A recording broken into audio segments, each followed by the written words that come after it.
पाकिस्तान की economic sovereignty compromise हो गई है। पाकिस्तान के अंदर दिन ब दिन हमारे सोशल हालात खराब होते जा रहे हैं। मिसाल के तौर पे जो टैक्सेस बहुत सारे इन्होंने लगाए हैं, उसके ऊपर उन्होंने कहा है कि आप ये ना लगाएं, इसको आवाम के ऊपर बुरा असर आएगा। तो रमीज राजा ने अपनी मार्केटिंग टीम जो अब रह गई है, उसको ये टास्क दिया कि आप उस गाने के लिए स्पॉन्सर ढूंढ के लाएं ताकि पीसीबी पर कम से कम बोझ पड़े। सब्सक्राइब करें और बेल दबाएं ताकि कोई खबर रह न जाए।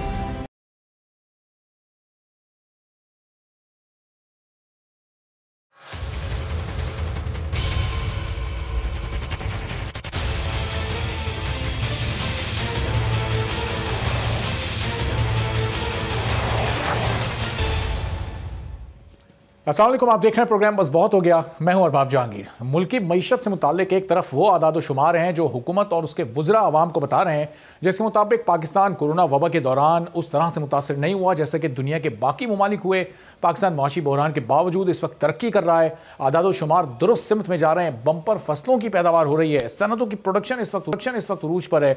और दूसरी तरफ फिर वो आदाद शुमार हैं जो कि अपोजिशन बयान कर रही है और किसी हद तक वो ज़मीनी हक़ाइक़ भी हैं। आज कौमी असम्बली के इजलास में इज़हार ख्याल करते हुए चेयरमैन पीपल्स पार्टी बिलावल भुट्टो जरदारी ने भी हुकूमत को एक बार फिर आईना दिखाया। उन्होंने कहा कि हर सदी में एक बहरान आता है और इस सदी का बहरान इमरान खान है। हुकूमत अपोजिशन के मौक़िफ़ को के साथ मुज़ाकरात में इस्तेमाल कर सकती थी, लेकिन आपने ज़िद और अना में ऐसे फैसले लिए जो पाकिस्तान की मुआशी खुद मुख्तारी का सौदा था। बिलावल भुट्टो ने क्या कहा, ज़रा ये सुनिएगा। तो पाकिस्तान की तारीख में कभी इतने बुरे मुआशी अशारिये नहीं देखे थे। पाकिस्तान की तरक्की को तारीखी मनफी शरह पर पहुंचाया गया। पाकिस्तान दो टुकड़े हुआ तब भी ग्रोथ मनफी नहीं हुई थी। बिलावल भुट्टो ने यह भी कहा कि इमरान खान की तब्दीली के नाम पर तबाही की सूरत में पहली बार ग्रोथ मनफी हो गई। नए पाकिस्तान का मतलब महंगाई, बेरोजगारी और गुर्बत है और हक़ाइक़ छुपाकर ये हमें मुआशी तरक्की का बता रहे हैं। बिलावल भुट्टो जरदारी और अपोजिशन लीडर शहबाज शरीफ के जवाब में वफाकी वज़ीर तवानाई हमाद अज़हर ने भी इज़हार ख्याल किया और उन्होंने कहा कि पाकिस्तान तहरीक इंसाफ की हुकूमत ने मुस्लिम लीग नून के दौर से विरसे में मिलने वाली दिवाली को पायदार बुनियादों पर इस्तेमाल किया है। ज़िमनी मालियाती बिल के 90% टैक्सेस काबिल वापसी हैं। सिर्फ पुरतायुश अशिया पर ही टैक्स लगाए गए हैं जिनका आवाम पर कोई बोझ नहीं पड़ेगा। पेट्रोल और डीजल की कीमत पाकिस्तान में मुतादिद ममालिक से बहुत कम है। ये अक्सर हम हुकूमती वज़रा और ख़ुद वज़ीर आज़म की ज़बानी भी सुनते हैं। दुनिया के मुकाबले में पाकिस्तान में DAP की कीमत 5 गुना कम है। आवाम तक हक़ाइक़ और आदाद शुमार की बुनियाद पर अपनी बात पहुँचाना हमारा मकसद है। अपोजिशन जितना प्रोपेगेंडा करे या शोर मचाए, हम रेडी वालों और मुलाजमीन के अकाउंट्स को से जो पैसा निकालेंगे, क्योंकि ये आवाम का पैसा है। हमाद अज़हर की भी गुफ्तगू सुन लें, फिर गुफ्तगू का आगाज़ करते हैं। अब ये तो वो मुआशी आदाद शुमार हैं जो हुकूमत और अपोजिशन के रहनुमा बता रहे हैं, मगर मुआशी आदाद शुमार की जो तीसरी किस्म वो मईशत है जो एक आम आदमी के किचन और रोज़मर्रा के अखराजात से जुड़ी है। और उसके मुताबिक 35 रुपये फ़ी किलो मिलने वाला आटा जो हर शख्स की ज़रूरत है, आज वो 70 रुपये से ज़ायद का हो चुका है। 55 रुपये फ़ी किलो बिकने वाली चीनी तकरीबन 120 रुपये फ़ी किलो है। 150 रुपये लीटर बिकने वाला कुकिंग ऑयल आज 350 से भी तजावुज़ कर चुका है। बिजली, गैस, पेट्रोल के नर्ख तो माहाना बुनियादों पर मुस्तकिल बढ़ते हैं, जिसका सारा का सारा बोझ एंड कंज्यूमर यानी एक आम आदमी पर पड़ रहा है। और जिस तरह से सिर्फ गरीब ही नहीं बल्कि हर तबके से ताल्लुक़ रखने वाला शख्स इस वक्त मुतासर हो रहा है। अब ना तो आवाम और आम आदमी इतना नासमझ है कि वो झूठे आदाद शुमार पर यकीन कर ले और उसे मालूम ही ना हो कि कौन सियासत कर रहा है और कौन मुआवनत कर रहा है। आइंदा आम इंतखाबात में आवाम की जानिब से हुक्मरान जमात के लिए क्या रद्द-ए-अमल सामने आएगा, इसका अंदाज़ा भी बड़ा अहम है और मौजूदा हालात से भी वो किसी हद तक लगाया जा सकता है। लेकिन दूसरी तरफ तकसीम शुदा अपोजिशन भी आवाम के लिए सूदमंद इस वक्त साबित नहीं हो रही। और क्या पाकिस्तान के अवाम उन्हें क्या रद्द-ए-अमल देंगे, ये भी बहरहाल एक सवालिया निशान है। अपोजिशन की तहरीकें अब बस शुरू हुआ ही चाहती हैं। अब देखना है कि इन एहतजाजी तहरीकों का क्या नतीजा निकल। कायर साहब पाकिस्तान पीपल्स पार्टी के सीनियर रहनुमा हमारे साथ मौजूद हैं। तो कायर साहब, हुकूमत के खिलाफ ये जो तहरीकें अब शुरू हो रही हैं, जो एहतजाज आप लोग लॉन्ग मार्च करने जा रहे हैं, फिर PDM भी एक एहतजाज करने जा रही है, कितना मौसर साबित हो सकता है इन हालात में हुकूमत के खिलाफ? देखिए, इस वक्त पाकिस्तान की अवाम इस हुकूमत से शदीद तंग है और हर आदमी, सिर्फ लोअर क्लास नहीं बल्कि लोअर मिडिल क्लास भी अब इस हुकूमत के इक़दामात की बदौलत होने वाली महंगाई के हाथों अब नाक को नाक है। सो हमें पूरी तवक्को है कि अवाम भरपूर अंदाज में हमारी कॉल को रिस्पॉन्ड करेंगे। दूसरी बात यह है कि कितना इम्कान है कामयाब होने का, ये बात कि हमें 100% यकीन है, बट इसको एक तरफ रखते हुए देखना यह है कि क्या हम सिर्फ इक़्तिदार के लिए कोई तहरीक चला रहे हैं। हमें इमरान खान साहब की शक्ल से कोई इख्तलाफ हो गया कि हम इनको हटाना चाहते हैं, ऐसा बिल्कुल नहीं है।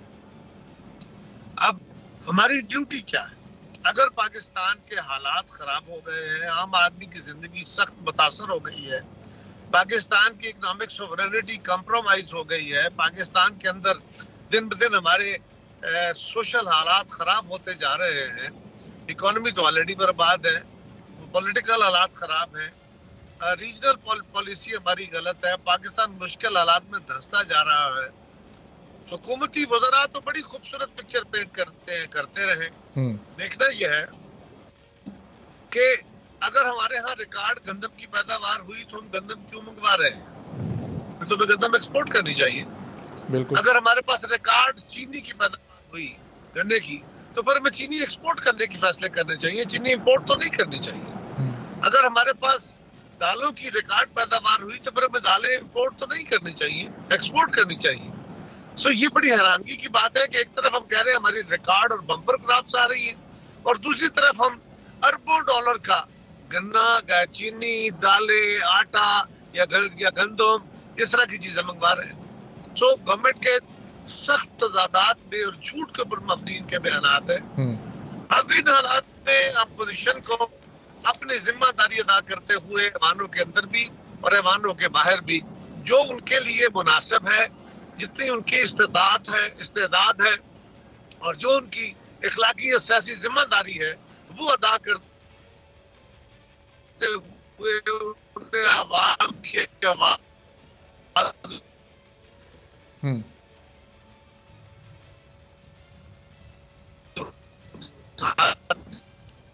जी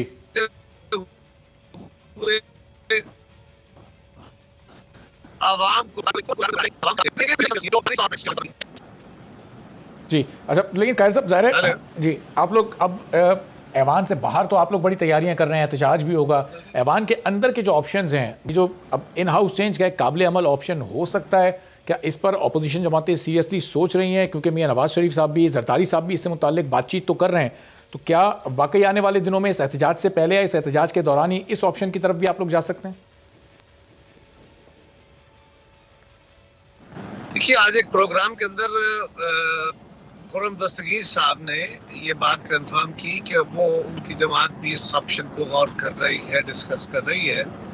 मेरी जमात तो बहुत पहले जब हमने अपोजिशन को राजी किया था बाय इलेक्शन लड़ने का और उसमें कामयाबी, तारीखी कामयाबी हासिल की, फिर हमने बड़ी मुश्किल से, बड़ी मेहनत से उनको राजी किया था सेनेट के इलेक्शन लड़ने में, और वो इलेक्शन हमने तारीखी इलेक्शन जीता, जिसके बाद वजीर आज़म को एतमाद का वोट लेना पड़ा। उसके फौरन बाद हमारा तकाजा था कि अदम एतमाद की तहरीक मूव कर दी जाए, लेकिन हमारे साथी उस वक्त नहीं माने। आज भी यही एक वाहिद वायबल ऑप्शन है और जमहूरी तरीका है कि हम इस हुकूमत से जान छुड़ाएं और इसकी जगह एक नई हुकूमत तश्कील दी जाए और बेहतरीन जो कानूनी तरामीम है फेयर एंड फ्री इलेक्शन के लिए वो कराने के बाद एक नया इंतखाब कराया जाए। यही एक वे फॉरवर्ड है और तो कोई रास्ता है ही नहीं। लेकिन कायर साहब, फिर इसके लिए बड़ा ज़रूरी है ना कि कितने हुकूमती लोग आपके साथ हैं, कितने इत्तेहादी आपके साथ मौजूद हैं, उन्हें उनकी हिमायत आपको हासिल है। चूँकि अगर कुछ लोग ऐसे आपके साथ शामिल नहीं होते तो फिर तो आपका ये ऑप्शन नाकाबिल अमल हो जाएगा, फिर तो फेल हो जाएगी ये स्ट्रेटेजी। देखिए, पहली बात तो ये है कि आपने कामयाबी की उम्मीद रखनी है, क्योंकि हुकूमत के इत्तेहादी भी नाला हैं, लोग नाराज हैं, हुकूमत के अपने लोग बड़े परेशान हैं। हमें अपनी ये जिम्मेदारी अदा। दूसरी बात यह है कि हमारे पास और ऑप्शन क्या है? क्या हम घर बैठ जाएं? क्या हमें ये तहरुक नहीं करना चाहिए? और क्या ऑप्शन है? अपोजिशन घर बैठ के गवर्नमेंट को इस मुल्क का जनाजा निकालने दे? नहीं, हमें हम अपनी आवाज उठाते रहेंगे, लोगों करेंगे। दूसरी गुजारिश है कि कैसे हो सकता है कि लोगों की जिंदगियों में आग लगी हो और ऐसा ना हो। और तीसरी गुजारिश ये है कि सेनेट के इलेक्शन में यूसुफ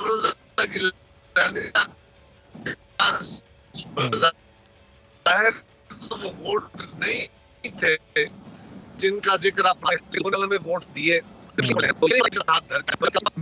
इनके पास पर फोर्स मेजॉरिटी है और जब भी लोगों को खुफिया राय दही के तहत वोट का हक मिला, लोगों ने राय देनी है। खैर साहब, इस पूरी सूरत हाल में हुकूमत के इत्तेहादियों का रोल ज़ाहिर बड़ा इंपॉर्टेंट है, खासतौर पर MQM का। हम देख रहे हैं कि नून लीग मुस्तकिल उनको इंगेज किए हुए। एहसन इकबाल साहब उनके दफ्तर भी जाकर मिले, आज भी असेंबली में उन्होंने MQM से ताउन मांगा, अपील की कि आप महसूस करें हालात की नज़ाकत को। पीपल्स पार्टी हमें हुकूमत के इत्तेहादियों से रब्ते करती नहीं दिखाई दे रही, तो आप लोगों की तवज्जो इस जानिब नहीं है कि इत्तेहादियों को भी थोड़ा सा इंगेज करें आप लोग अपने साथ? देखिए, राब्ते करना एक तो जरिया है कि अवामी राब्ता है, अवाम का दबाव है, अवाम की चीजें निकल रही हैं और वो एक राब्ते का जरिया है। वो भी इस बात को महसूस कर रहे हैं। इससे पहले भी उन्होंने जब जॉइंट सिटिंग में बिल पास कराए गए तो उन्होंने बाकायदा इस पर एहतजाज किया था। दूसरा यह है कि जब हम राब्ते कर रहे हैं तो फिर बता के तो नहीं करेंगे ना, फिर तो बहुत सारी चीजें काम खराब हो जाते हैं। जैसा वो अपना काम जो हम कर रहे हैं वो तो कर रहे हैं, लेकिन बता के नहीं कर रहे। अच्छा, लेकिन नून लीग तो बड़ा खुल के राब्ते आप देखें कर रही है। एहसन इकबाल साहब पूरा वफ्द लेके गए, MQM से मुलाकात की, असेंबली में भी वो भी कर रहे हैं, हम भी कोशिश कर रहे हैं।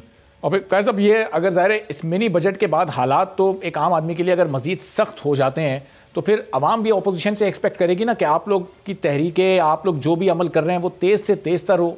वक्त पे वक्त क्यों आप लोग इस हुकूमत को दिए जा रहे हैं? अब 4 साल मुकम्मल होने के करीब आ रहे हैं, तो अब तो इलेक्शन में वैसे ही बहुत कम वक्त बचा है। कहीं आप लोग इनको एक सेफ पैसेज देते हुए मुद्दत पूरी तो नहीं कराना चाहती अपोजिशन इस हुकूमत की?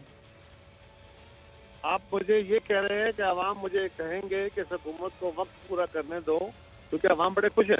नहीं, अवाम तो ये एक्सपेक्ट करेंगे ना कि इतना बोझ है उन पर, तो कल की जाती आज जाए, ताकि नई आने वाली हुकूमत अवाम के लिए तो आसानियां पैदा करे। तो अपोजिशन इतनी ताखीर क्यों कर रही है? आपकी आवाज बहुत मध्यम हो गई है, थोड़ा सा आवाज बढ़ाइए। अच्छा, मैं कह रहा हूँ कि आप अपोजिशन अपनी स्ट्रेटेजी में इतनी ताखीर क्यों कर रही है? आप लोगों ने जो तारीख दी वो भी खासा 50 दिन बाद की थी। नहीं होती थी ये। अच्छा। कोई 2+2=4 तो नहीं है ना, हमने बाजार से जाके कोई चीजें नहीं खरीदनी ना। मुख्तलिफ जमातों को राजी करना होता है, आपने एक ख्याल पे लाना होता है, कोई इतना आसान काम नहीं होता। तहरीकें चलाना कोई माफ कीजिएगा, कोई शो करना तो नहीं है ना। शो करना भी बड़ा मुश्किल काम है, इसके लिए भी बड़ी मेहनत करनी पड़ती है और तारीख चलाने के लिए तो बहुत ज्यादा ही मेहनत करनी पड़ती है। अच्छा, आज मौलाना साहब की और शहबाज शरीफ साहब की जो मुलाकात हुई उसकी भी अंदरूनी कहानी एक सामने आई कि वो अपना मार्च वो लोग अलहदा करेंगे। मौलाना फजलुर रहमान इस बात पर राजी नहीं है कि वो पीपल्स पार्टी की अगर आप लोग दावत भी देते हैं तो उसमें शामिल हों। तो अब ऐसा महसूस हो रहा है कि आप और ज़्यादा से ज़्यादा ANP आपके साथ देगी आपका उस एहतजाज में, तो अकेले ही आपने वो एहतजाज करना है, PDM की जमातें आपके साथ नहीं होंगी गालिबन? तो हमने कब उनके सहारे एहतजाज करने का फैसला किया था? हमने तो अकेले पर एहतजाज करने का फैसला किया था। ANP की मेहरबानी है, वो हमारे साथ राजी हो जाते हैं। बाकी जमात कोई आना चाहे तो बिस्मिल्लाह, वरना पीपल्स पार्टी ये सारा कुछ सोच समझ के अपने तौर पे अपना होमवर्क करके अकेले ये करने चली। बाकी जमातें भी कर रही हैं, PDM भी कर रही है, हम उनके लिए भी दुआ गो हैं, वो भी करें। अगर अपोजिशन इकट्ठी हो जाती है तो दिक्कत हो जाएगी, इसमें कोई शक नहीं है। लेकिन पीपल्स पार्टी के लिए कोई अचंभा या परेशानी या कोई ऐसा इशू नहीं है। हमने ये सारा पहले कैलकुलेट किया है, फिर फैसला किया। सही। और डायरेक्ट साहब, क्योंकि पीपल्स पार्टी की एक तारीख धरनों के खिलाफ एक मौक़िफ़ की रही है कि आप लोग हमेशा से धरनों के हक में नहीं रहे, तो ये भी सिर्फ एक लॉन्ग मार्च ही होगा, वहां पर कोई कयाम तो नहीं होगा, कोई धरना नहीं दिया जाएगा? जी, चेयरमैन साहब ने जिस दिन लॉन्ग मार्च का ऐलान किया था कि हम मार्च करेंगे फ्रॉम कराची टू इस्लामाबाद, उस दिन उन्होंने ये भी बताया था कि हम कराची से चल के इस्लामाबाद पहुंचेंगे, रास्ते में मुख्तलिफ पड़ाव करेंगे और इस्लामाबाद पहुंच के अपने हतमी लाए अमल को अब आपके सामने अनफोल्ड करेंगे। अच्छा, इसका मतलब कि वहाँ एक बात तयशुदा है कि हम कोई गैर आईनी गैर कानूनी काम नहीं करें। अच्छा, धरना होगा या नहीं होगा ये वहीं पहुंच के तय होगा, ये वहीं अनफोल्ड होगी ये बात?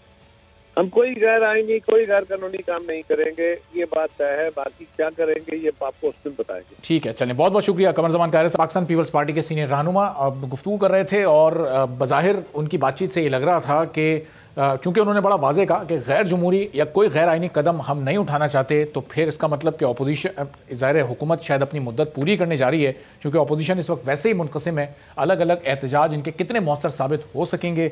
डॉक्टर अफनानुल्लाह साहब नून लीग के सीनियर रहनुमा हमारे साथ मौजूद हैं, उनसे ज़रा ये सवाल पूछते हैं और नून लीग का भी मौक़िफ़ इस पूरी सूरत हाल पर जानते हैं। तो अफनान साहब, कायरा साहब भी गुफ्तगू कर रहे थे, कोई गैर जमहूरी या गैर आइनी कदम वो नहीं उठाना चाहते और अपोजिशन को ज़ाहिर उठाना भी नहीं चाहिए, लेकिन फिर इसके बाद ऑप्शन बचते क्या हैं आपके पास इस हुकूमत को घर भेजने के लिए? इन हाउस चेंज की बात हो रही है, ये एहतजाज की बात हो रही है, अमली तौर पर क्या आपको मुमकिनात नजर आ रही हैं?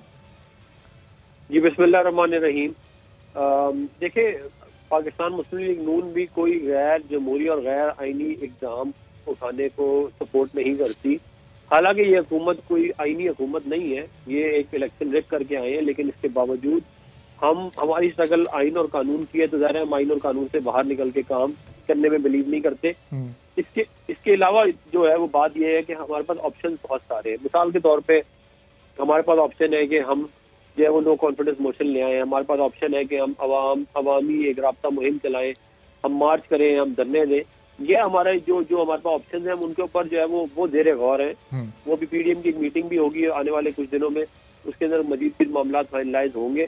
और जो है वो ये आज की जो कार्रवाई थी इसकी नेशनल असेंबली की, उससे एक बात तो मुझे जो है वो नजर आ रही है कि जो सपोर्ट हुकूमत की थी पहले, आप समझ लें चंद माह पहले, वो तो अब उस तरह की नहीं रही। क्योंकि आप देखें इनके नंबर आज बिल्कुल जैसे वो ना होने के बराबर थे। जब ख्वाजा आसिफ साहब तकरीर कर रहे थे तो उधर हुकूमत की बेंचेस तकरीबन खाली हुई थी और अपोजिशन की बेंचेस भरी हुई थी। तो मेरा ख्याल है कि हुकूमत की पोजीशन इस वक्त बहुत जो है वो तो फिर समझ लें कि अफनान साहब, फिर आप लोग किस बात का इंतजार कर रहे हैं? अगर आप लोग ये समझते हैं कि इस वक्त हुकूमत की सपोर्ट बहुत कम रह गई है और खुद डॉक्टर शाहिद खाकान अब्बासी साहब भी मुख्तलिफ मौक़ों पर ये बात कर रहे हैं कि कोई 22 के करीब अरकान हुकूमत के ऐसे हैं जो आप लोगों से राब्ते में, फिर एहसन इकबाल साहब मुस्तकिल MQM को भी इंगेज करने की कोशिश कर रहे हैं, तो फिर इस वक्त इंतजार किस बात का है आप लोगों को? अपोजिशन क्यों इस वक्त फिर मुनक़सिम है? देखिए बात यह है कि पहले तो ये जो मिनी बजट वाला टेस्ट केस है, ये तो सब अवाम के सामने आ ही जाएगा कि ये मामला किस तरफ जाता है। मेरा ये ख्याल है कि दो में से एक बैसाखी तो जरूर निकल गई है। लेकिन अफनान साहब, इस तरह के सारे टेस्ट अभी तक हुकूमत पास करती आई है। आप देख लें पिछले पूरे साल की उनकी कारकर्दगी पार्लियामान की देख लें। नहीं, पिछले साल जो है वो यूसुफ रज़ा गिलानी साहब जो है वो सेनेटर भी बने थे नेशनल असेंबली से वोट लेकर, और वो अपोजिशन जीती थी। तो जरूरी नहीं है कि कहते हैं कि हुकूमत तमाम ही मामलात में जीती। फिर private member bill joint session से एक दिन पहले, एक हफ्ता पहले जब मूव हुए थे 2 प्राइवेट बिल, उन दोनों पे हुकूमत को शिकस्त हुई थी, अपोजिशन जीती थी। तो ये है कि हमें हमारा जो शुरू फ्रॉम डे वन जो हमारा इशू है वो यही है कि अगर बैसाखियों का सहारा हुकूमत को नहीं होगा तो ये गिर जाएगी। अच्छा, तो वो जो है वो अब मिनी बजट का मामला सर पे आ ही गया है। आने वाले चंद दिनों में या हफ्ते में या उससे थोड़े से कुछ दिनों में आपको अंदाजा हो जाएगा कि मामला किस तरफ जा रहा है। आज जो कार्रवाई है लगता कि मिनी बजट पास होगा। अच्छा, कम जो नंबर है वो उनके पास नहीं। सही। तो जमशेद इकबाल चीमा साहब भी हमारे साथ मौजूद हैं, उनसे जानते हैं कि कितनी मुश्किलात और प्रेशर इस वक्त वो महसूस कर, इतने लोग ऐवान में नहीं आ रहे, कोरम पूरा नहीं हो पा रहा, लोगों की तादाद बहुत कम है, उनके अपने इत्तेहादी भी एतराज़ात इस मिनी बजट पर उठा रहे हैं। तो चीमा साहब, ये MQM ने अपनी 11 तजवीज़ आपको दी हैं, अगर आप लोग ये नहीं मानते तो MQM ने बड़ा वाज़े कह दिया कि वो आपको इस मिनी बजट पर वोट नहीं देंगे। अगर वो वोट नहीं देते, हिमायत नहीं करते, तो मिनी बजट तो आप पास ही नहीं करा सकेंगे। देखिए ये कैन से कि बेस सेविंग कह लें, कंजम्पशन कह लें, पब्लिक कंजम्पशन कह लें, पॉपुलर डिसीजन कह लें, पॉपुलर नुमाइंदगी कह लें, पॉपुलर स्पीच कह लें, ठीक है, वो अपोजिशन ने भी करनी है, हमारे तासियों ने भी करनी है, हमारे अरकान ने भी करनी है। सिंपल सी बात है। तो रिजर्वेशन भी होती हैं, लेकिन जो आप ग्राउंड रियलिटी है, जो मजबूरी है, वो भी अपनी जगह होती है। तो अल्टीमेटली तो जो मेरिट है या जो मजबूरी है, जो होना चाहिए, जो किए बगैर गुजारा नहीं होता, वो होना है। ठीक है, बेसिक की बात है कि मिनी बजट के हवाले से देखें या फाइनेंस बिल के हवाले से देखें, तो फाइनेंस बिल में तो जितने काम भी हुए हैं, ये लग्जरी पे आप कह लें टैक्स लगे हैं, फिर जो चीज़ें यहाँ पे इकोनॉमी की डॉक्यूमेंटेशन इससे बेहतर होगी, फार्मास्यूटिकल या रॉ मटीरियल पे जो टैक्स लगा है या बड़ी है, जो टैक्स बड़े हैं, वो आपको पे बैक हो जाएंगे या विड्रॉल हो जाएंगी आफ्टर द फाइनल प्रोडक्ट। लेकिन चीमा साहब, इसका मैकेनिज्म क्या होगा? क्योंकि बहुत सारे टैक्सेस ऐसे हैं जो एक बार चले गए, आम आदमी की जेब से निकल गए, तो वो कैसे फिर उसकी वापसी के लिए क्लेम कर सकेगा? उसका तो कोई मैकेनिज्म ही नहीं है। पहली बात तो ये है कि कुछ टैक्सेस ऐसे हैं जो टैक्सेस डेफिनेटली बड़े हैं, मतलब बड़ी कारों के बड़े हैं, बड़ी गाड़ियों के टैक्सेस बड़े हैं, जो मीडियम साइज 1000 सीसी से ऊपर की गाड़ियाँ हैं उनके टैक्स थोड़ा बड़ा है, बहुत थोड़ा था। लेकिन से कि ये जो लग्जरी टैक्स कह लें या आप कह लें अपर मिडिल क्लास से लेके तो आप रिच क्लास तक, वो टैक्स तो बड़े हैं, ठीक है, वो बढ़ने चाहिए थे, बहुत पहले बढ़ने चाहिए, तो आज ही नहीं पहले बढ़ने चाहिए थे। ये आप कह लें कि जो ताकतवर तबकात हैं, ताकतवर तबकात को सपोर्ट की, असेंबली के लोगों की ताकतवर तबकात को सपोर्ट की। टैक्स का मतलब है ये है कि आपने टैक्स लेना है फ्रॉम द हैव और लगाना है हैव नॉट पे। चीमा साहब, अभी तो आपके अपने इत्तेहादी इस पर एतराज़ात उठा रहे हैं ना, अभी तो एमकेएम ही आपके सामने खड़ी है कि आप उनकी वो तजावीज़ माने तो वो वोट देंगे, वरना नहीं देंगे, और अगर वो वोट नहीं देते तो फिर कैसे आप पास कराएंगे? फिर तो अमली तौर पर मुमकिन नहीं है। एमकेएम ऐसा ना करे तो मैं और आप प्रोग्राम तो ना कर रहे हो ना, ये मेरे और आपके प्रोग्राम पे तभी चलेगा ना कि अगर एमकेएम ऐसा करे करेगा, हमारे अपने एमएनए करें, ठीक है, तो मेरा और आपका काम तब भी चलेगा कि हमारा प्रोग्राम भी तभी होगा, उसमें तो कबीलियत भी तब आएगी, कबीलियत के बाद सेटलमेंट की खबर आएगी। बाकी इसमें यह है कि ये जो मैं दो बातें कर रहा हूँ। एक तो बात कर रहा हूँ कि टैक्स वहाँ लगे हैं जहाँ पे लगने चाहिए थे, ठीक है, बड़ी थोड़ी ऐसी जगह है तो जहाँ शायद टैक्स नहीं लगना चाहिए था और लग गया है। और उसमें बेसिकली ये है कि आपकी फाइनेंशियल स्पेस आपके पास नहीं है, मजबूरी है आपकी, आपका टैक्स लगाए बगैर गुजारा नहीं है। उस मजबूरी को भी आपने सामने रखना है। उस मजबूरी को जब सामने, तो आपके खादियों को भी उस मजबूरी का पता है, आपके जो एस्टेब्लिशमेंट है उसको भी उस मजबूरी का पता है, आपकी ब्यूरोक्रेसी को भी उस मजबूरी का पता है, आपके मुल्क के इकोनॉमिस्ट को भी उसका पता है, आपकी अपोजिशन को भी उस बात का पता है कि यहाँ पे लगे बगैर गुजारा नहीं है, ठीक है। मसलन जस्ट आपको बताता हूँ मैं छोटी सी कि ये जो कैपेसिटी चार्जेस हैं बिजली के कैपेसिटी चार्जेस अब आप साल में 470 रुपये पे कर रहे हैं। पहले ये होते थे के अराउंड कोई ऑलमोस्ट 60-70 करोड़ का। अच्छा ना 70 करोड़ नहीं है, ये अब हुए हैं 470, और पहले चीमा साहब पहले या बाद में जो भी पे हो रहा है, लेकिन जाहिर है वो एक निकल तो एक आम आदमी की जेब से ही रहा है ना, वो चाहे बिजली के कैपेसिटी चार्जेस हो, वो कोई और टैक्स हो, वो टैक्स गाड़ियों पे हो, वो टैक्स दूध पे हो, सिलाई मशीनों पे हो, निकलना तो एक आम आदमी की जेब से। एक छोटा सा ब्रेक लेते हैं, ब्रेक के बाद वापस आते हैं तो फिर अपोजिशन से ज़रा पूछेंगे कि उनकी कुछ तजावीज़ ऐसी हैं कि अगर हुकूमत इस ऑप्शन की तरफ नहीं जाती, इस मिनी बजट की डील और IMF से ना करे, मिनी बजट ना लेकर आए, तो फिर क्या करे। एक ब्रेक के बाद जानने की कोशिश करते हैं।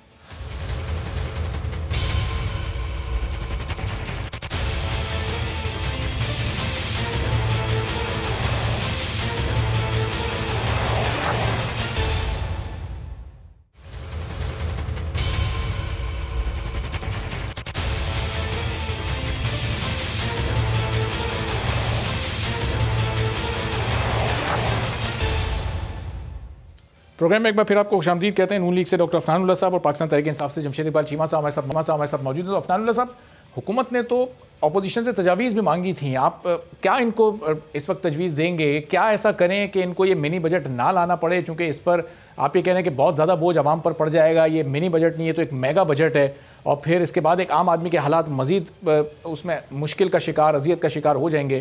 तो फिर इनके पास ऑप्शंस क्या क्या हैं? अगर ये IMF की डील में ना जाएँ तो फिर क्या करें? देखिए, जो सेनेट की फाइनेंस की कमेटी है, सेनेटर तला उसको चेयर करते हैं, उसके अंदर PMLN के दो जो है वो मेंबर्स हैं, सेनेटर सादिया अब्बासी और सेनेटर मुसद्दिक मलिक। उन्होंने क्लॉज बाय क्लॉज जो इनका मिनी बजट है उसको रिव्यू किया है और उसके ऊपर रिकमेंडेशन दी कि ये आप करें, ये ना करें। मिसाल के तौर पे जो टैक्सेस बहुत सारे इन्होंने लगाए हैं, उसके ऊपर उन्होंने कहा कि आप ये ना लगाएं, इसको आवाम के ऊपर बुरा असर आएगा। और मतलब कि इसमें बड़ी डिटेल में क्या कहते हैं, मतलब कि एनालिसिस हुआ है कि कौन कौन सी जगह जहाँ पे जो है वो टैक्सेस मजीद नहीं लगने चाहिए। अब जहाँ तक बात रहेगी IMF वाली, जो देखे मामला यहाँ तक पहुँचा क्यों, अब ये बात पहले इसको भी, अगर आप चाहते हैं कि मुस्तकबिल में ये गलतियाँ ना हो तो आपको ये पहले देखना पड़ेगा कि हालात इधर इस नहज तक पहुँचे कैसे। तो आपको ये, और इस नहज तक पहुँचने की बुनियादी वजह ये है कि जो PTI के पास इकोनॉमिक टीम थी ही नहीं, सही, इनके पास इकोनॉमिक प्लानिंग हुई भी ही नहीं थी। असद उमर साहब को अरस्तू बना के पेश किया गया और उनको कख नहीं मालूम था कि इकॉनमी कैसे चलानी है। जब इनको नहीं मालूम था कि इकॉनमी कैसे चलती है, उसकी क्या, क्योंकि ये बड़ा, इसके बहुत सारे मूविंग पार्ट होते हैं, ये बड़ा एक कॉम्प्लिकेटेड किस्म का काम होता है। अगर आप इसको सही तरह समझते नहीं है तो आपको पता नहीं है आप कौन सा चीज हिलाएंगे तो असर कहाँ पे होगा। और यही चीज जो है शुरू में पहले 8-10 महीने उसमें गुजर गए। उसके बाद इन्होंने जब देखा कि अपना असद उमर साहब को कुछ समझ नहीं आ रहा, तो फिर जो है वो हफीज शेख साहब को ले आया गया। वो IMF के बंदे, तो उन्होंने IMF का इंटरेस्ट सेफ गार्ड किया। और उसके बाद जब ये 3 साल तजुर्बा चलता रहा तो फिर उसके बाद एक और तजुर्बा जो है वो शौकत तरीन साहब को लेके आ गए। तो जब आप तजुर्बे करेंगे ना अपनी हुकूमत की, अपने मुल्क की इकोनॉमी के ऊपर, चलो ये करके देखते हैं, चलो वो करके देखते हैं, तो फिर ये आज जो जिस नहज पे हालात पहुंच गए, इधर ही आएंगे। लेकिन अफरान साहब, जाहिर है कि ऑपोजिशन और आप इसको तजुर्बा कह रहे हैं, लेकिन वो तो अपने तौर पर बेहतर से बेहतर करने की कोशिश कर रहे हैं ना। एक शख्स से मतलूबा नताइज नहीं हासिल हुए, उन्होंने उसको चेंज कर दिया, वो दूसरा ले आए, दूसरे से हासिल नहीं हुए, तीसरे की तरफ चले गए। और कमर दिलशाद साहब भी हमारे साथ मौजूद हैं, साबिक सेक्रेटरी इलेक्शन कमीशन के। जी अफनान साहब। मैं ये कहूँगा, देखिए बात ये है कि पाकिस्तान कोई लैब नहीं है जहाँ पे आप तजुर्बे करें। तजुर्बे आप लैब में करते हैं। आपको तैयारी इतनी होनी, आपको पता होना चाहिए था कि असद उमर जो है वो इस काबिल नहीं है कि वो इकॉनमी चला सके। जब आपकी प्लानिंग नहीं होती, आप हवाई मफरूजों के ऊपर चीजें बनाते हैं ना, तो फिर उसका रिजल्ट वही निकलता है जो आज चल रहा है। आपको किसने कहा था कि आप इनको मुसल्लत करें? तो मुसल्लत कर दिया, तो कम से कम मुसल्लत करने वालों को ख्याल करना चाहिए था कि ये तो देख ले इस काबिल भी है कि मुल्क चला सकेंगे कि नहीं चला सकेंगे। अब जब मुल्क नहीं चल रहा तो अपोजिशन में पूछ रहे हैं, भाई बात यह है कि हमने इसी IMF के साथ निगोशिएट करके इसी IMF की टर्म्स माने बगैर इनसे पैकेज लिया था। डार साहब ने लिया था, डार साहब ने, यही हालात खराब थे, सब कुछ था, इससे भी ज्यादा हालात खराब थे, बल्कि फॉरेन एक्सचेंज रिजर्व इससे भी कम थे। अपने मामला जो है वो चलाया था हमने अपने जो हमारे अपना जो फॉरेन लेवल के ऊपर जो हमारे जो इत्तेहादी हैं उनके साथ हमने आगे मामला सही तरह चलाए थे। इन्होंने आगे CPEC बंद कर दिया, बदतमीजियां की जाके चाइनीज के साथ, कभी सऊदियों के साथ ताल्लुकात खराब कर दिए। अब उसका सारा खमियाजा आपके तो पड़ेगा ना आवाम पे।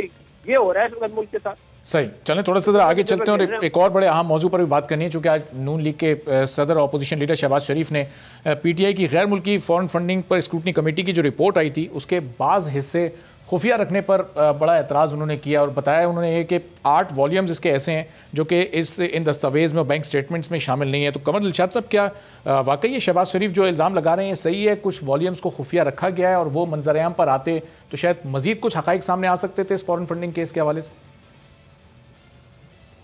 आपका जो है सवाल आज चल रहे जो फॉरेन फंडिंग के बारे में आप बात कर रहे हैं ना। जी जी जी हाँ, फॉरेन फंडिंग का मामला बड़ा जहर है, एक हफ्ते से तमाम मीडिया में सर्कुलेट कर रहा है और इसमें मुख्तलिफ मुतज़ाद किस्म की खबरें आ रही हैं। सबसे बड़ी अहम बात ये हुई कि मुल्क के चीफ एग्जीक्यूटिव और जनाब प्राइम मिनिस्टर साहब ने फरमाया चंद रोज पहले कि जनाब इलेक्शन कमीशन ऑफ पाकिस्तान ने क्लीन चिट दे दी है।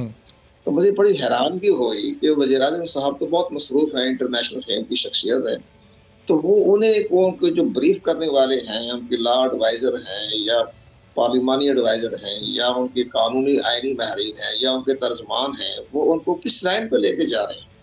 अभी तो इलेक्शन कमीशन पाकिस्तान में 18 जनवरी से इस पर बाकायदा हियरिंग हो रही है, सुमात हो रही है। दोनों फरकैन के दलाइल आने के बाद इलेक्शन कमीशन ऑफ पाकिस्तान ने अपना फैसला करना है कि क्लीन चिट है नहीं है, क्या मामला है। तो सारे सवाबदीद के तमाम इख्तियारात तो इलेक्शन कमीशन ऑफ पाकिस्तान के पास चले गए। सबसे बड़ी अहम बात मैं ये आपको बताना चाहता हूँ, अपने दोस्तों को भी, कि 8 वॉल्यूम यानी 8 जिल्दें जी ऐसी हैं जो स्क्रूटनी कमेटी के पास आई है। अच्छा। जो उन्होंने इसको कॉन्फिडेंशियल रखने के लिए उन्होंने इलेक्शन कमीशन से इस्तदा की है, कमेटी ने रिक्वेस्ट की है कि जनाब ये इंतहाई क्लासिफाइड डॉक्यूमेंट्स हैं जिन 8 जिल्दों में ये बंद है। अब इन्होंने इलेक्शन कमीशन को तो 8 जिल्दें पेश कर दी है, साथ रिक्वेस्ट की है स्क्रूटनी कमेटी ने कि जनाब इसको आप ओपन ना करें, इसको पब्लिक ना करें। अब सबसे बड़ी बात साथ ये भी है, इलेक्शन कमीशन भी दोराई पे खड़ा है, क्योंकि जो इलेक्शन कमीशन के जो साबिक चीफ इलेक्शन कमिश्नर थे जस्टिस सदा रजा, वो 31 मई 2018 को उन्होंने उस वक्त भी स्क्रूटनी कमेटी ने कहा था कि हमारे पास बड़ी अहम डॉक्यूमेंट्स आए हैं तो हम नहीं चाहते पब्लिक किया जाए। तो उन्होंने जजमेंट लिख दी कि जनाब जो भी डॉक्यूमेंट्स आएंगे हम पब्लिक करेंगे ताकि पब्लिक को कतर कलामी की थोड़ी माजूद। तो स्क्रूटनी कमेटी का वैसे मैंडेट है क्या? अगर इन्होंने तजवीज़ दी है कि इसको पब्लिक ना किया जाए तो इलेक्शन कमीशन मानने का पाबंद होगा स्क्रूटनी कमेटी की इस तजवीज़ को, या फिर वो अपना फैसला करने में आज़ाद होगा कि वो पब्लिक कर भी सकता है और उसकी मर्जी ना हो तो ना करे? नहीं, देख सर, स्क्रूटनी कमेटी की तो कोई हैसियत नहीं है ना इलेक्शन कमीशन के सामने। वो तो 18 ग्रेड के अफसर हैं, उनकी बात क्या है, उनकी कौन जब इलेक्शन कमीशन के सामने ये पेश होगा मामला तो कहेंगे हमारी मर्जी है, हम सब आपकी है, जो हमने बाकी चीज जो हम तमाम फ़रक़ैन को दे दी हैं, तमाम चीजें दिखा दी हैं, तो ये जो 8 जिल्दों में जो बड़ी अहम जो स्टेट बैंक को पाकिस्तान ने दिया है, आप हैरान होंगे कि स्टेट बैंक को पाकिस्तान ने 8 जिल्दों पर मुश्तमिल डॉक्यूमेंट्स दिए जो कॉन्फिडेंशियल है, सीक्रेट हैं, क्लासिफाइड के जुमरे में आते हैं। अब इलेक्शन कमीशन पाकिस्तान ने वो क्लासिफाइड चीजें अगर मंजर आम पे ले आई तो एक बहुत बड़ा एक पंडोरा बॉक्स खुल जाएगा। क्या चीज है उसके अंदर ऐसी है कि जो कि क्लासिफाइड करना चाहते हैं? क्लासिफाइड तो नहीं हो सकती अपने आर्टिकल 19 के तहत, हर चीज ओपन होनी पड़ेगी। तो इलेक्शन कमीशन पाकिस्तान में सिर्फ जाग उठा है, जाग रहा है। जिस तरह हमारी अदालतें जो बड़े बड़े अहम फैसले दे रही है जो आप तसव्वुर नहीं कर सकते थे, तो उनको फैसले दे रही है। तो इलेक्शन कमीशन पाकिस्तान ने भी बड़ा एक तारीखी फैसला देना है, तो ताकि उन पर जो इल्जाम लगते रहे हैं 25-30 साल से कि जनाब ये एक इंडिपेंडेंट नहीं है, तो वो अपनी आज़ादाना हैसियत को बरकरार रखने के लिए जो अभी समाअत शुरू हो रही है 18 जनवरी को, इसके बाद वो अपना ओपन कर देंगे कि भी हमारी सेहत पे क्या असर है, क्लासिफाइड में कौन सी कोई आइटमी राज रखे हुए हैं। सही, यही होगा ना अभी बैंक और कमर साहब ये ओपन होता है, ये ओपन होने का जाहिर है सियासी तौर पर जो फायदा होगा वो फिर अपोजिशन जमातों को ही होगा, चूंकि इनकी डिमांड भी है कि ओपन किया जाए और जाहिर है हुकूमती जमात ही चाहती है इसको ओपन ना किया जाए, तो उसमें कुछ ना कुछ ऐसे हकाइक जरूर होंगे जो सियासी तौर पर उनको नुकसान पहुंचा सकते हैं। बहुत ज्यादा। देखो बात ये जब क्लासिफाइड का जुमला आता है ना तो हर आदमी अलर्ट हो जाता है कि क्लासिफाइड क्या हो गया। अब क्लासिफाइड की चीज उन्होंने जहर कर दी, हम नहीं दिखाना तो खैर इलेक्शन कमीशन तो एक बहुत बड़ी पावरफुल है, तो हाई कोर्ट की जगहों के बराबर उनके स्टेटस है, और जो कमीशन है कमीशन हाई कोर्ट के बराबर होता है। तो अब ये सारी चीजें जो उन्होंने एक रिपोर्ट पेश कर दी उनकी स्वागत तो ओपन कर देंगे। उनका हमें हमारी सेहत में क्या असर है, बैंक अकाउंट किसके हैं, किसने पैसा दिया, उसमें ऐसे ऐसी शख्सियात के नाम हैं जो हमारे पाकिस्तान की शहरी नहीं है। अच्छा, वो पाकिस्तान की शहरी नहीं है, अगर पाकिस्तान की शहरी हैं भी, उन्होंने जितना पैसा दिया है तहरीक इंसाफ को वो सारी क्लासिफाइड में है, 8 जिल्दें हैं। अब मैं तो हैरान हो गया जब मुझे परसों कल पता चला कि 8 जिल्दें ऐसी हैं जो इलेक्शन कमीशन में आ गई हैं, लेकिन वो क्लासिफाइड की रिक्वेस्ट की है। अच्छा, अब क्लासिफाइड का करना ना करना ये तो अब सही, अब ये तो इलेक्शन कमीशन का अपना मैंडेट, अब देखते हैं कब ये क्लासिफाइड ये होती हैं। तो अब अफनान साहब जाहिर है इसका बड़ा आपको सियासी फायदा होगा, चूंकि पाकिस्तान तहरीक इंसाफ बड़ी मुश्किल में घिर जाएगी, लेकिन फिर आप लोग का अपना भी केस लगा हुआ है और हुकूमती जमात मुस्तकिल उनका ये मौक़िफ़ है कि नून लीग के पीपल्स पार्टी के केसेस का फैसला भी हमारे केस के साथ ही हो, तो फिर बचने आप लोग भी नहीं वाले इस पूरे केस में। उनके साथ तो नहीं होगा। अच्छा जी अफनान साहब, मैं ये कह रहा हूँ कि बिल्कुल आप जो मेरिट पे फैसला है वो करें। हम तो देखें, हमने तो बड़े बड़े केसेस भुगताए हैं, हम पे तो पनामा का नजला गिरा, जो मतलब कि पता नहीं कितने 100 लोगों का नाम था, वजीर आजम पाकिस्तान का जिसका नाम नहीं था उसको भी घर भेज दिया, हमने वो भी तस्लीम किया। अभी पंडोरा पेपर हुआ, सारी आधी से ज्यादा हुकूमत के वज़रा के नाम थे, किसी ने कुछ भी नहीं कहा। तो हम तो उससे पहले हमारी हुकूमतें खत्म की गई, मार्शल लॉ लगाए गए, अदालतों ने घर मतलब हमारे खिलाफ जो है वो नाअहली के क्या कहते हैं वो दे दिए, मतलब कि उम्र कैद के जो है वो मोहम्मद नवाज शरीफ के खिलाफ फैसला किया, हमने वो भी तस्लीम की। हमने अपनी जद्दोजहद जारी रखी। देखे जो मेरिट पे फैसला है वो करे, हमने कोई गलत काम किया ही नहीं है, तो हमें कोई इस बात की परवाह नहीं। हमारे कोई ना बाहर बड़े कोई डोनर है, ना हमने कोई बाहर से किसी से पैसा लेके पाकिस्तान पे सियासत किया। हमारी सियासत पाकिस्तान की सियासत है, हमारे इस मुल्क के अवाम हमारे सपोर्टर हैं, डोनर हैं, और उसके अलावा और कुछ नहीं है। सही, लेकिन अफनान साहब सियासत पाकिस्तान की है, लेकिन लीडर आपके बाहर हैं, मुल्क से बाहर हैं। देखिए वो इसलिए क्योंकि मैं आपको वैसे एक बात बता दूं कि दुनिया की तारीख में बहुत बड़े बड़े लोग जो है वो एग्जाइल में गए, क्योंकि हालात बाजू का जिस तरह के हो जाते हैं कि आपको एग्जाइल में जाना पड़ता है। और बाजू का मियां मोहम्मद नवाज शरीफ साहब जो है उनको कोई खुशी नहीं है इस बात की वो पाकिस्तान से बाहर है, उनका दिल नहीं चाहता कि वो पाकिस्तान से बाहर है, और वो इंशाल्लाह बहुत जल्द, पहले भी वो वापस आए थे, शहबाज शरीफ साहब बाहर गए, वो वापस आए इसी हुकूमत के दरमियान, और इंशाल्लाह मियां मोहम्मद नवाज शरीफ साहब भी बहुत जल्द पाकिस्तान आएंगे। सही, अब कमर साहब बस आखिरी मिनट है, ये अगर इलेक्शन कमीशन का इसमें एक्सट्रीम फैसला क्या हो सकता है इस फॉरेन फंडिंग केस में, अगर ये तमाम सबूत और शवाहिद पाकिस्तान तहरीक इंसाफ के खिलाफ साबित हो जाते हैं, तो इमरान खान साहब के खिलाफ या पाकिस्तान तहरीक इंसाफ के खिलाफ क्या फैसला आ सकता है? इलेक्शन कमीशन पाकिस्तान सेक्शन 204 और सेक्शन 212, सेक्शन 214, सेक्शन 215 के तहत इस पार्टी की रजिस्ट्रेशन मनसूख कर देगा। अच्छा, ये उसके ख़यालात, उसका मतलब क्या होगा? उसका मतलब क्या होगा ये पूछ लें। जी जी, ख़यालात हैं उनके पास, ख़यालात हैं कि पार्टी की रजिस्ट्रेशन और सिंबल दोनों वापस ले लीजिए। अच्छा कमरुद्दीन शाह साहब, आम अल्फाज में हाँ इसका मतलब क्या होगा, इसका इसकी इम्प्लीमेंटेशन क्या होगी? सारे खत्म हो गया मामला। जब पार्टी की रजिस्ट्रेशन जो है आपकी कैंसिल हो जाती है, कैंसिल करना कोई आसान काम तो नहीं है, मुश्किल काम है। बड़े बड़े तो इसका मतलब हुकूमत खत्म। जी अफनान साहब जी, तो फिर पार्टी वो सारे आजाद हो जाएगी। इसका मामला ये हुकूमत के पास ही आएगा कि अगर रजिस्ट्रेशन खत्म करनी है, नहीं कि इलेक्शन कमीशन हुकूमत को कहेगी कि रजिस्ट्रेशन खत्म करो, पीटी आएगी तो वो, ये कुछ लोग कहते हैं कि वो तो नहीं करेंगे, ये 15 दिन का टाइम होगा, कोई इस तरह की बात है। अच्छा जी जी जी कंवर साहब, टेक्निकली थोड़ा सा इसकी वजाहत कर सकते। बकायदा शो का नोटिस जारी होगा। बहुत ऐसा आसान काम नहीं है सिविल वापस ले ले या किसी पार्टी के रजिस्ट्रेशन को कैंसिल कर दें, लेकिन वो एक तरीकाकार आ जाएगा, उसमें जद में आ जाएंगे। फिर इलेक्शन कमीशन पाकिस्तान जो है बकायदा नोटिस जारी करेगा, क्यों ना हम आपकी रजिस्ट्रेशन जो है वो कैंसिल कर दें, वापस ले लें, सिविल वापस ले लें। ऊपर बकायदा शो काज होगी, बहस होगी, तमाम वकलत आएंगे, इनके फैसले के खिलाफ सुप्रीम कोर्ट ऑफ पाकिस्तान जो है वहाँ भी अपील जा सकती है और तहरीक इंसाफ की तरफ से अगर उनके खिलाफ कोई फैसला आता है तो। लेकिन ये रास्ता है बड़ा खतरनाक, बड़ा पेचीदा है। मैं आप ऑनरेबल प्राइम मिनिस्टर साहब से ये गुजारिश करना चाहता हूँ आपके टीवी के जरिए कि जनाब आप हकायक को समझें, हालात अच्छे नहीं जा रहे, अपने वकला की टीम बदल दें, एडवाइजरों को बदल दें, ये अपने तरीके के साथ इस इलेक्शन कमीशन साथ करें। ये ना कहें कि मुझे तो क्लीन चिट मिल चुकी है। ठीक है, अब तो चलें कमर साहब, आपकी अपील, आपकी दरखास्त ज़ाहिर है प्राइम मिनिस्टर तक अगर पहुंचे और वो उस पर अमल भी करें तो शायद उन्हें कुछ फ़ायदा हो सके। बहुत बहुत शुक्रिया कमर दिलशाद साहब। डॉक्टर अफनानुल्लाह साहब हमारे साथ मौजूद थे। एक ब्रेक यहाँ पर लेंगे, ब्रेक पर आएंगे तो PSL शुरू होने में अब सिर्फ 2 हफ्ते रह गए हैं और फिर कोविड केसेस भी बढ़ते जा रहे हैं। क्या सूरत हाल बन सकती है? क्या एक बार फिर पिछले 2 सालों की तरह PSL इससे मुतासिर होगा या नहीं? इस पर बात करेंगे एक ब्रेक के बाद।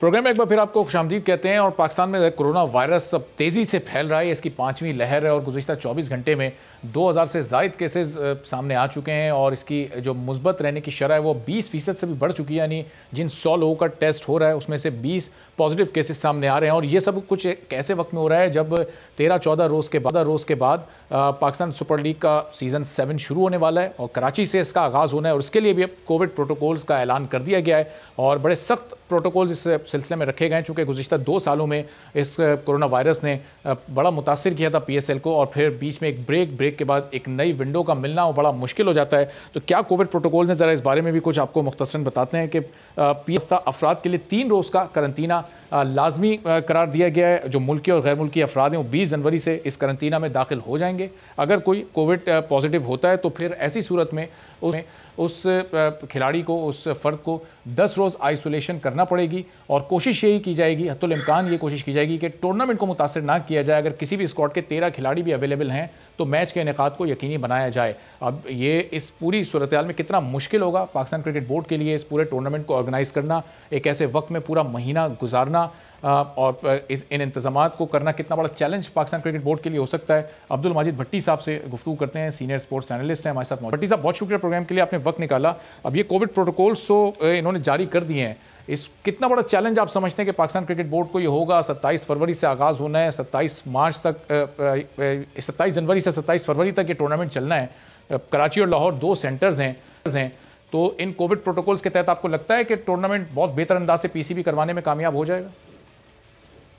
देखिए अरबाब साहब, चैलेंजेस तो डेफिनेटली बहुत ज़्यादा हैं, क्योंकि अब से चंद महीने पहले जब अबू धाबी में ये टूर्नामेंट जो PSL 6 था उसके जो बकिया मैचेस और फाइनल करवाए गए थे, उस वक्त पाकिस्तान क्रिकेट बोर्ड ने एक बरतानवी कंपनी की खिदमत हासिल की थी। उसके प्रोटोकॉल्स जो थे, अब वो प्रोटोकॉल्स कराची में जब 27 जनवरी से ये टूर्नामेंट शुरू होगा, वो पाकिस्तान क्रिकेट बोर्ड की अपनी जो मेडिकल टीम है या अपने उनके जो एक्सपर्ट हैं वो उन प्रोटोकॉल्स को करने की कोशिश करेंगे।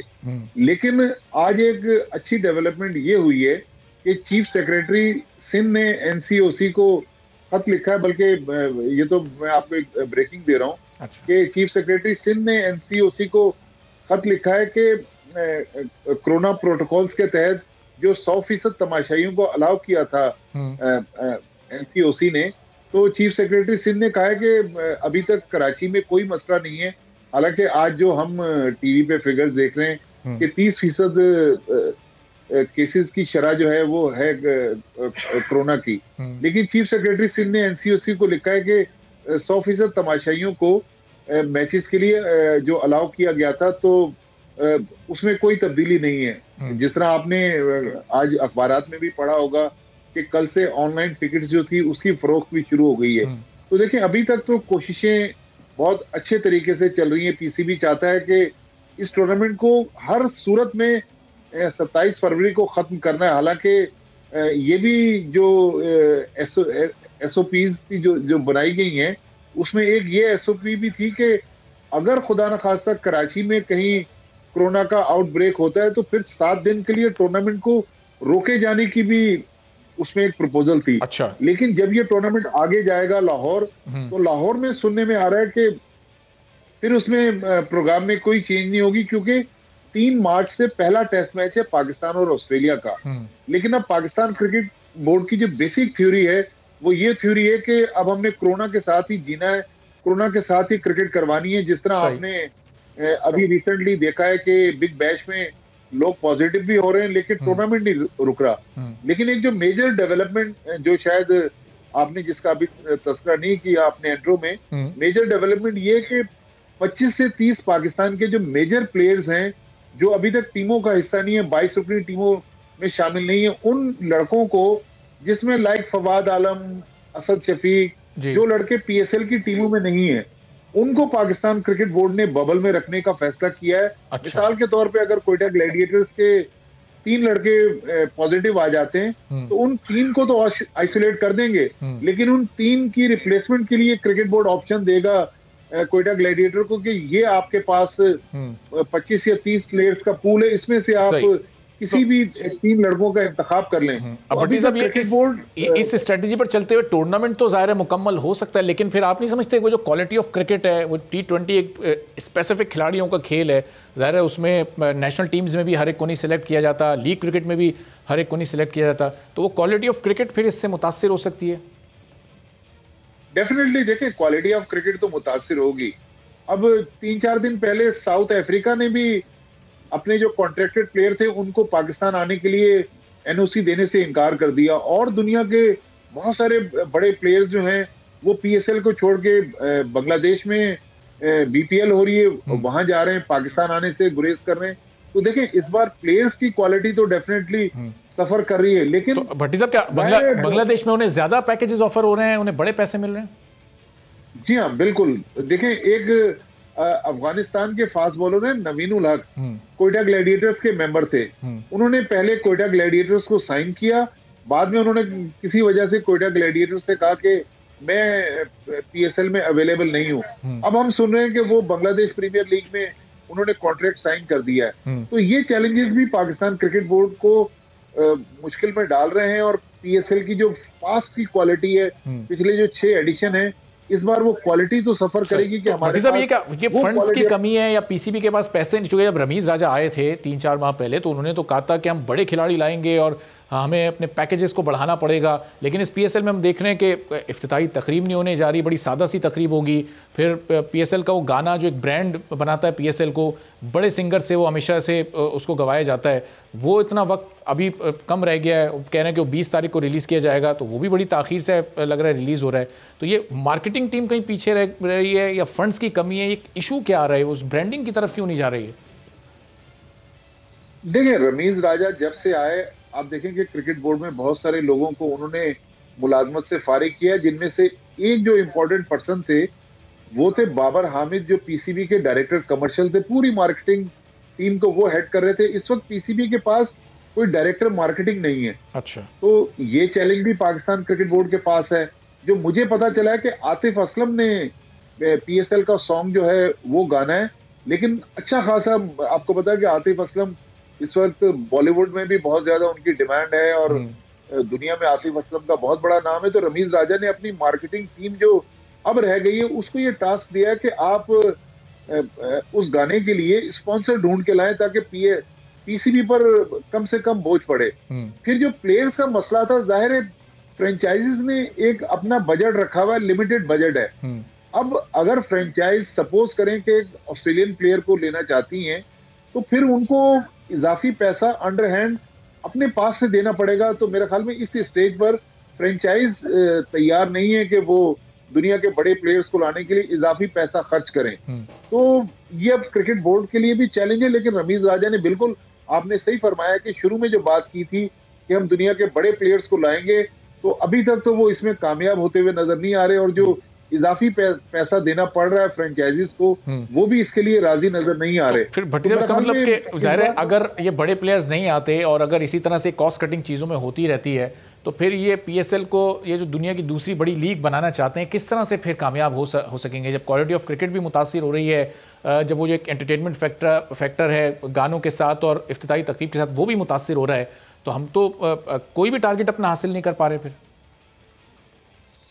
देखिए, मेरे ख्याल टूर्नामेंट का कोविड के दौरान हो जाना ही एक सक्सेस होगी। एक एटलीस्ट पीएसएल का जो ब्रेक है वो ब्रेक नहीं लगेगा। देखिए, अब पाकिस्तान क्रिकेट बोर्ड को जो सबसे बड़ी मुश्किल ये पेश आई है कि ऑस्ट्रेलिया की टीम को अकोमोडेट करने के लिए पीएसएल हम जनवरी में शुरू कर रहे हैं। पिछले 6 के 6 एडिशन आप देखें, फरवरी के फर्स्ट वीक में पीएसएल होती थी। तो अब हमने एक इंटरनेशनल टीम को अकोमोडेट करने के लिए ये सारा कुछ किया है। लेकिन मेरा ख्याल में अगर पीएसएल हो जाती है और 2022 में ऑस्ट्रेलिया, फिर वेस्ट इंडीज, फिर इंग्लैंड और न्यूजीलैंड, ये 4 बड़ी टीमें पाकिस्तान आ जाती हैं, तो मेरा ख्याल में काफी हद तक एक पाकिस्तान क्रिकेट पे जो एक दाग लगा हुआ था कि दुनिया की बड़ी फॉरेन टीमें पाकिस्तान आने से कुतरा रही थी, तो एटलीस्ट वो इशू रिजॉल्व हो जाएगा। लेकिन बहरहाल पीएसएल में जब तक दुनिया के बड़े प्लेयर्स इस साल चले ना आए, लेकिन अगले साल तो क्रिकेट बोर्ड को प्लेयर्स की जो प्राइस भी बढ़ानी पड़ेगी। आप अपने पड़ोसी मुल्क में देख लें कि हमारे पड़ोसी मुल्क में इतना ज्यादा पैसा दिया जाता है पीएसएल में कि वो आईपीएल में, कि हम लोग उतना पैसा उनको नहीं दे पाते। और उसकी वजह से वो अपनी नेशनल ड्यूटीज भी छोड़ देते हैं और फिर आईपीएल खेलने को तरजीह देते हैं। बहुत बहुत शुक्रिया अब्दुल माजिद भट्टी साहब, सीनियर स्पोर्ट्स एनालिस्ट, हमारे साथ मौजूद थे और कह रहे थे कि इस मुश्किल दौर में पीएसएल हो जाना ही एक बहुत बड़ी कामयाबी होगा, और फिर उसके बाद ऑस्ट्रेलिया, इंग्लैंड और वेस्ट इंडीज़ को भी आना है। तो अगर ये तमाम मुल्क पाकिस्तान आते हैं तो पाकिस्तान का एक बहुत ज़बरदस्त और महफूज इमेज पूरी दुनिया के सामने जाएगा। आज के प्रोग्राम से इजाज़त दीजिए, अल्लाह हाफ़िज़।